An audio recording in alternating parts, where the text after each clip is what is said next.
Movie शुरू होती है तो हमें ये सीन दिखाया जाता है कि समंदर से कुछ अजीबोगरीब क्रिएचर्स निकलकर शहर की तरफ बढ़ रहे हैं और उन्हें पैरासाइट्स का नाम दिया गया है। फिर हम एक आदमी को देखते हैं जो कि अपने कमरे में सोया होता है और उनमें से एक पैरासाइट रेंगता रेंगता उसके कान के अंदर चला जाता है। वो आदमी बहुत तड़पता है और उसके बाद फिर से नॉर्मल होकर सो जाता है। अब हमें एक लड़का दिखाया जाता है जिसका नाम शिंची था। वो रात को अपने कमरे में हेडफोन्स लगाकर गाने सुन रहा होता है। वो पैरासाइट उसके कान में घुसने की कोशिश करता है लेकिन उसे घुसा ही नहीं जाता। अब वो उसके नाक के पास चला जाता है। शिंची को खारिश होती है तो वो समझता है कि वो कीड़ा है तो वो उसे पकड़कर दूर फेंक देता है। वो उसको मारने के लिए आगे बढ़ता है लेकिन तभी वो पैरासाइट उसके हाथ पर काट कर उसके हाथ के अंदर चला जाता है। तभी उसकी मॉम भी वहाँ पर आ जाती है तो वो उनसे कहता है कि देखें मेरे हाथ में कुछ चला गया है। और जब उसकी मॉम उसका हाथ देखती है तो वो बिल्कुल ठीक होता है। अब अगली सुबह हमें दिखाया जाता है कि शिंची नाश्ते के टेबल पर बैठा होता है तो उसे अपने हाथ में बहुत अजीब फील होता है। और फिर दूसरी तरफ हमें वो आदमी दिखाया जाता है जिसके कान में स्टार्टिंग में एक पैरासाइट चला गया था। वो अपनी बीवी के सामने आकर खड़ा होता है और अपना मुंह खोल लेता है। उसका मुंह बहुत ही खौफनाक और बहुत ही बड़ा था और वो अपनी बीवी का सर अपने मुंह में लेकर अपना खौफनाक मुंह बंद कर लेता है और ये सब उसी पैरासाइट की वजह से हो रहा था। फिर हमें शिंची दिखाया जाता है जो कि स्कूल जाते हुए रास्ते में अपने दोस्त से मिलता है। वो भी उसमें काफी अजीब हरकतें नोट करती है और जब वो स्कूल पहुंच जाता है तब भी उसके साथ बहुत कुछ अजीब हो रहा था, जैसे उसके राइट हैंड में काफी पावर आ गई हो। वो घर आता है और अपना हाथ काटने की कोशिश करता है लेकिन उसका हाथ मूव करने लगता है और उसे रोकता है और फिर हम देखते हैं कि उसका हाथ एक क्रिएचर में बदल गया है और वो शिंची से बातें भी कर रहा था। फिर हम देखते हैं कि वो शिंची की बुक्स भी पढ़ा करता था और उसका लैपटॉप भी यूज किया करता था क्योंकि वो इंसानों के रहने के तरीके जानना चाहता था। जब इसने शिंची की बॉडी में घुसने की कोशिश की थी तो शिंची ने इसे आगे जाने से रोक लिया था, इसलिए अब ये सिर्फ राइट हैंड में ही था और उसी हाथ को कंट्रोल कर रहा था। ये अपना नाम मिकी बताता है और कहता है कि तुम मुझे कभी मत काट क्योंकि मैं तुम्हें कुछ नहीं कहूँगा, तुम मेरे होस्ट जो हो। अब हम देखते हैं कि शिंची और मिकी में दोस्ती होने लगी थी लेकिन बाकी सब लोग जिनको पैरासाइट्स ने इन्फेक्ट किया था वो पूरे शहर में बहुत तबाही मचा रहे थे और इंसानों को मारकर खा रहे थे। दूसरी तरफ मिकी शिंची को खींचकर एक रेस्टोरेंट की तरफ ले जाता है। वहाँ पर भी बहुत सारे इन्फेक्टेड लोग यानी पैरासाइट्स इंसानों का गोश्त खा रहे थे। वो शिंची को देखते हैं तो उन्हें लगता है कि ये भी इन्फेक्टेड है और उससे भी वो गोश्त देते हैं। लेकिन जब उन्हें पता चलता है कि ये पूरी तरह से तो इन्फेक्ट नहीं हुआ बल्कि ये अभी भी इंसान है तो वो उसे ही मारने के लिए आगे बढ़ते हैं। लेकिन मिकी उनको आगे से मारता है और शिंची की जान बचा लेता है क्योंकि अगर शिंची मर जाता तो वो खुद भी मर जाता और ये उसने अपने फायदे के लिए किया था। अब न्यूज आती है कि शहर के लोग मारे जा रहे हैं और किसी को कुछ समझ नहीं आ रहा कि इन्हें मारने वाला है कौन क्योंकि पैरासाइट्स अपना ये काम बहुत होशियारी और छुप के कर रहे थे। शिंची मिकी से कहता है कि तुम अपने साथी पैरासाइट्स को क्यों नहीं कहते कि इंसानों को मत खाएं। तो मिकी उससे कहता है कि तुम भी तो सब्जियों और जानवरों के गोश्त को खाते हो तो इसी तरह हम लोगों का खाना इंसान ही है तो इसमें बुरी बात क्या है। अब मिकी को पता चल जाया करता था कि उनके आसपास कौन सा पैरासाइट है तो जब शिंजी स्कूल जाता है तो वो उसे बताता है कि तुम्हारे पास एक और पैरासाइट और वो कोई और नहीं बल्कि उसकी टीचर थी। और टीचर जब शिंजी को देखती है तो उससे भी पता चल जाता है कि इन्फेक्टेड है लेकिन वो कहती है कि तुम्हें मुझसे डरने की कोई जरूरत नहीं है क्योंकि मैं इंसानों को नुकसान नहीं पहुँचाना चाहती बल्कि मैं उनके तरीके इसलिए पढ़ रही हूँ ताकि इंसानों जैसी क्वालिटीज हमेशा मुझ में रहे। वो उसे दो और पैरासाइट्स के पास लेकर जाती है। एक स्टूडेंट होता है और एक पुलिस ऑफिसर। वो बताती है कि ये पुलिस ऑफिसर मेरा हस्बैंड है और हमारा बेबी होने वाला है और वो बेबी बिल्कुल नॉर्मल इंसान होगा तो हम भी इंसानों की तरह ही रहना चाहते हैं। हम किसी को नुकसान नहीं पहुँचाएंगे, किसी को सरेआम नहीं मारेंगे लेकिन छुप के गोश्त खाना चाहते हैं। तो क्या तुम हमारा ग्रुप ज्वाइन करोगे? लेकिन मिगी इस बात को नहीं मानता। अब अगले दिन वही पुलिस ऑफिसर उन लोगों के पास आता है तो मिगी शिंची को बताता है कि ये हमें मारने आया है क्योंकि इसे पता चल चुका है कि उसे रेस्टोरेंट में हमने एक पैरासाइट को मारा और इसी के साथ वो पुलिस ऑफिसर इन पर अटैक कर देता है। अब मिगी और शिंची भी बहुत लड़ते हैं और इसको फाइनली मार देते हैं। जब शिंची घर आता है तो उसे बहुत बुरा लग रहा कि उसने एक मर्डर कर दिया लेकिन दूसरी तरफ हम देखते हैं कि पुलिस ऑफिसर की बॉडी से वो पैरासाइट निकलकर किसी और की बॉडी में चला जाता है और ये कोई और नहीं बल्कि शिंची की माँ थी और वो शिंची को मारने के लिए उसकी तरफ बढ़ रही थी। मिगी शिंची को बताता है कि तुम्हें मारना चाहती है तो शिंची उसे कहता है कि खबरदार तुमने मेरी माँ को कुछ कहा क्योंकि वो अपनी माँ से बहुत मोहब्बत करता था और वो नहीं चाहता था कि उसकी माँ मरे। लेकिन देखते ही देखते उसकी माँ का सर भी बाकी पैरासाइट्स की तरह खुलने लगता है और वो शिनची पर अटैक कर देती है। उसका बहुत खून जाया होता है और वो मरने के करीब होता है। लेकिन अगली सुबह हम देखते हैं कि वो दोबारा से उठ खड़ा हुआ है। तो मिगी उसे बताता है कि तुम बहुत जख्मी हो गए थे, लेकिन मैंने अपने सेल से तुम्हारे जख्म को ठीक कर दिया। लेकिन यहाँ बुरी बात ये थी कि अब शिनची की बॉडी में मिगी के सेल्स चले गए थे और अब वो पूरी तरह इन्फेक्ट हो रहा था। अब शिनची अपनी माँ को ढूंढने लगता है, लेकिन वो कहीं पर नहीं मिलती। तो वो टीचर के पास जाता है और पुलिस ऑफिसर के बारे में पूछता है, लेकिन वो टीचर भी उसे कुछ नहीं बताती। मिगी उसे बताता है कि अब दिन में मुझे भी 4 घंटे सोने की जरूरत पड़ेगी और उस वक्त मैं तुम्हें बचा नहीं सकूंगा, तुम्हें अकेले ही लड़ना होगा। लेकिन क्योंकि मिगी के सेल्स भी अब उसकी बॉडी में थे तो उसके अंदर मिगी की क्वालिटीज भी आने लगी। खैर, फिर हम देखते हैं कि वही स्टूडेंट जो टीचर ने दिखाया था, जो कि पैरासाइट बन चुका था, वो भी शिनची के स्कूल में ही एडमिशन ले लेता है। वो शिनची का दोस्त बनने का ड्रामा करता है, लेकिन आहिस्ता आहिस्ता सबको पता चल जाता है कि वो पैरासाइट है और फिर वो स्टूडेंट इन सब को मार देता है। इसके बाद वो शिनची की दोस्त को भी मारने भरता है, लेकिन शिनची अपनी दोस्त को उठाकर बिल्डिंग से जंप लगा देता है। अब वो टीचर वहाँ पर आती है और वो चाहती थी कि स्टूडेंट मर जाए, क्योंकि इसकी वजह से उसका राज भी खुल सकता था। वो वहाँ पर ब्लास्ट करती है, लेकिन उसे कुछ नहीं होता और फिर पुलिस वहाँ पर आ जाती है, लेकिन वो पुलिस को भी मार देता है। अब मिगी शिनची को बताता है कि वो बिल्डिंग की छत पर है और शिनची दूसरी बिल्डिंग की छत पर जाकर उसे एरो से मार देता है। और उसके बाद वो टीचर के पास जाता है और उस पुलिस ऑफिसर का एड्रेस पूछता है, जो कि पैरासाइट था, और टीचर अब उसे एड्रेस दे देती है। उस पुलिस ऑफिसर का पैरासाइट अब भी उसके माँ के अंदर था, लेकिन यहाँ पर मिगी के सोने का टाइम हो जाता है। तो इसका मतलब ये था कि शिनची को यहाँ पर अकेले ही लड़ना था। उस पैरासाइट को खत्म करने के लिए जैसे तैसे करके वो उसकी गर्दन काट देता है, जिसके बाद उसकी माँ और वो पुलिस ऑफिसर दोनों मारे जाते हैं। फिर हम देखते हैं कि शिनची अपनी दोस्त से हॉस्पिटल मिलने जाता है।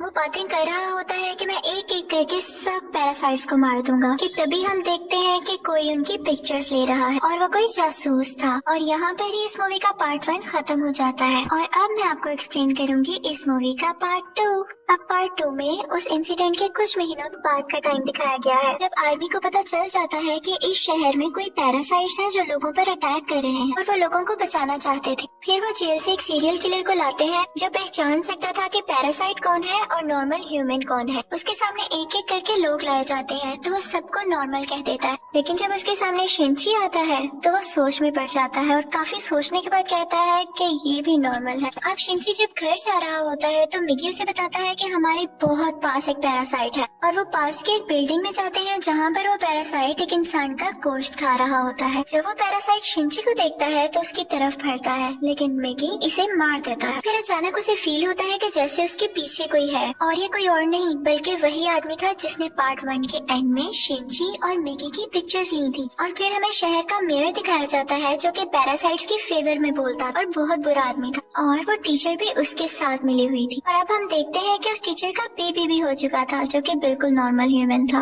वो मेयर जान गया था कि शिनची पैरासाइट्स को मार रहा है तो वो भी उसे मारना चाहता था, लेकिन टीचर उसे मना कर देती है। वो कहती है कि मिगी और शिनची आपस में जुड़े हुए हैं तो मैं देखना चाहती हूँ ये कैसे एक साथ रहते हैं, और अगर तुम शिनची को मारोगे तो हमारा पैरासाइट मिगी भी मर जाएगा। और इसीलिए उसी ने शिनची के पीछे वो जासूस भेजा था ताकि उस पर नजर रख सके। शिनची एक दिन चल रहा होता है कि उसे फिर से फील होता है कि उसके पीछे कोई है। वो जासूस उसकी सारी बात सुनता है और उसे कहता है कि तुम्हें अपने बारे में पुलिस को बता देना चाहिए। तो शिनची उससे कहता है कि नहीं, पुलिस में भी बहुत सारे पैरासाइट्स भरे पड़े हैं। उसे यहाँ पता चल जाता है कि इस जासूस को टीचर ने उसके पीछे लगाया है। तो वो टीचर के पास जाता है और कहता है ये तुम सब क्या कर रहे हो, ये करना बंद क्यों नहीं कर देते? तो टीचर उससे कहती है तो तुम हमारे साथी पैरासाइट्स को क्यों मार रहे हो? वो सिर्फ अभी इंसानों को खाना सीख रहे हैं और कुछ देर बाद वो उनको मारना भी बंद कर देंगे।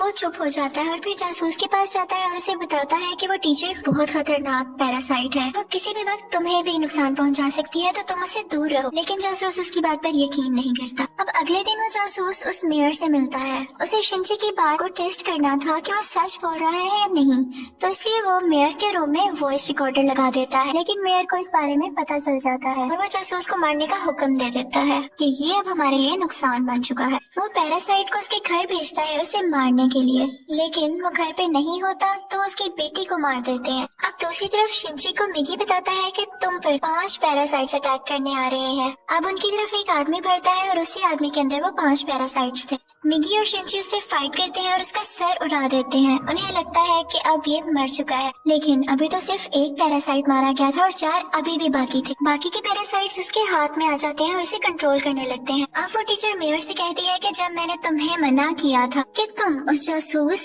या शिंची को मारने के लिए पैरासाइट नहीं भिजवाओगे तो तुमने ऐसा क्यों किया। अब मेयर यहाँ पर नोट करता है कि उस टीचर के दिल में माँ बनने के बाद इंसानों वाले इमोशंस वापस आ रहे थे, तो इसे ये बात बिल्कुल अच्छी नहीं लगती। अब उस टीचर को मारने के लिए 3 पैरासाइट्स भेजता है, लेकिन चूंकि वो भी पैरासाइट थी तो उसको पता चल जाता है कि कोई उसे मारने आ रहा है और वो उनको पार्किंग में बुलाती है और उन तीनों से अकेले ही मुकाबला करके उन्हें मार देती है। लेकिन जब वो घर आती है तो वो देखती है कि उसका बच्चा वहाँ पर नहीं है और उसे एक नोट मिलता है जिस पर लिखा होता है कि तुम्हारा बच्चा मेरे पास है और ब्रिज पर मुझसे मिलने आओ। इनफैक्ट वो नोट उस जासूस का था। वो अपनी मरी हुई बेटी का बदला लेना चाहता था टीचर के इस बेबी को मारकर। वो टीचर घबराते हुए शिंची को भी अपने साथ वहाँ लेकर जाती है, तो शिंची उस जासूस को बताता है कि तुम्हें इसे मारकर कुछ नहीं मिलेगा क्योंकि ये बेबी एक नॉर्मल इंसान है। इसी दौरान आर्मी भी वहाँ पर आ जाती है और उन्हें पता चल जाता है कि मेयर ने अपनी बिल्डिंग के अंदर बहुत सारे पैरासाइट छुपाए हुए हैं। अब वो बिल्डिंग से एक एक करके लोगों को निकाल रहे थे और उनमें से जो पैरासाइट था वो उसको शूट करते जा रहे थे।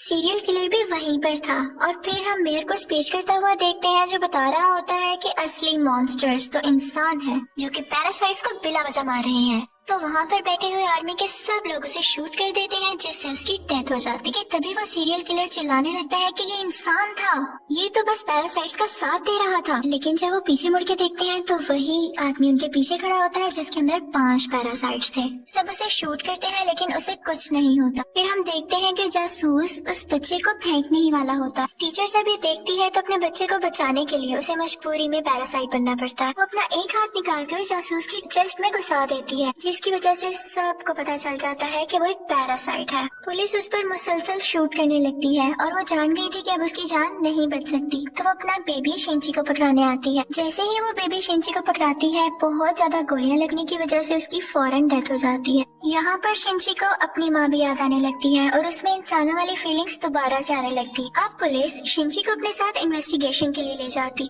लेकिन साथ ही उन्हें खबर मिलती है कि उस पैरासाइट ने जिसके अंदर 5 पैरासाइट थे आर्मी को मार दिया है। तो शिंची फौरन से कार लेके वहाँ पे जाता है और वही पैरासाइट उसकी कार को रोककर उसका एक्सीडेंट कर देता है। अब वो जंगल में चला जाता है और मिगी से कहता है कि जब तक तुम मेरे साथ हो उसको पता चल जाएगा कि हम कहाँ हैं, तो तुम मुझसे अलग हो जाओ प्लीज। इसी के साथ वो पैरासाइट फौरन वहाँ आ जाता है और उन पर अटैक करने लगता है। अब क्योंकि शिंची और मिगी की काफी दोस्ती हो चुकी थी तो मिगी अपनी कुर्बानी दे देता है, यानी अपनी जान सेक्रीफाइस कर देता है, उसकी बॉडी से अलग हो जाता है और शिंची को वहाँ से भाग जाने का कहता है और मिगी को वो पैरासाइट मार देता है, जिस पर शिंची काफी उदास हो जाता है और फिर अपनी दोस्त के घर की तरफ जाता है। वो उसका बहुत ख्याल रखती है। वो लेटा होता है कि एकदम देखता है कि उसके बाजू में से मिगी का एक और हिस्सा ग्रो कर रहा है और ऐसा इसलिए हुआ क्योंकि जब मिगी ने अपने बॉडी सेल्स से उसकी बॉडी को ठीक किया था तो मिगी के सेल्स भी तो उसकी बॉडी में आ गए थे, इसलिए वो चाहता तो दोबारा ग्रो कर सकता था। शिंची को फील हो गया था कि अब ये दोबारा आ रहा है तो उस पैरासाइट को दोबारा से पता चल जाएगा कि मैं कहाँ हूँ, तो अपनी दोस्त की जान बचाने के लिए उसको बाय कहकर वहाँ से चला जाता है। लेकिन जैसे वो बाहर जाता है तो वो पैरासाइट उसे पकड़ लेता है,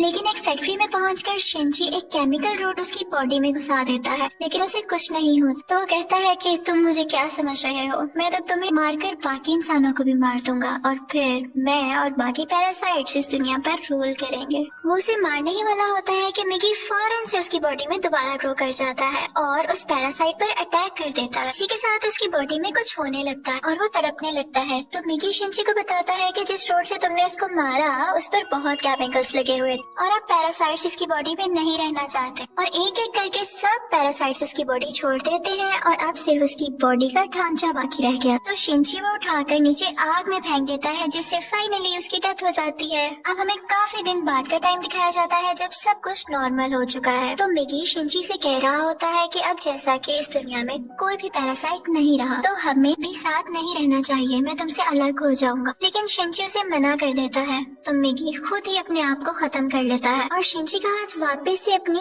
फॉर्म में आ जाता है, जिस पर वो काफी उदास हो जाता है और मिगी को मिस करने लगता है। अब हम देखते हैं कि काफी टाइम गुजर गया है और शिंची और उसकी दोस्त अच्छी जिंदगी गुजार रहे थे और वो उस टीचर के बेबी से भी मिलने जाया करते थे कि अचानक हम देखते हैं कि वो सीरियल किलर वापस आ गया था और वो शिंची के दोस्त को किडनैप कर लेता है। वो उसके कान में कहता है कि असली मॉन्स्टर इंसान है, लेकिन शिनची की दोस्त उसे कहती है कि असली मॉन्स्टर तो तुम हो, तुम लोगों को मारते हो। तो इस बात पर वो सीरियल किलर उसको बिल्डिंग से नीचे धक्का दे देता है, लेकिन शिनची फौरन से जाता है और अपना हाथ लंबा करके उसे बचा लेता है। और यहाँ पर उसे फील होता है कि उसकी मदद यहाँ पर मिगी ने की है। और यहाँ पर मूवी फाइनली खत्म हो जाती है, यानी पार्ट 2 भी। Thank you for watching.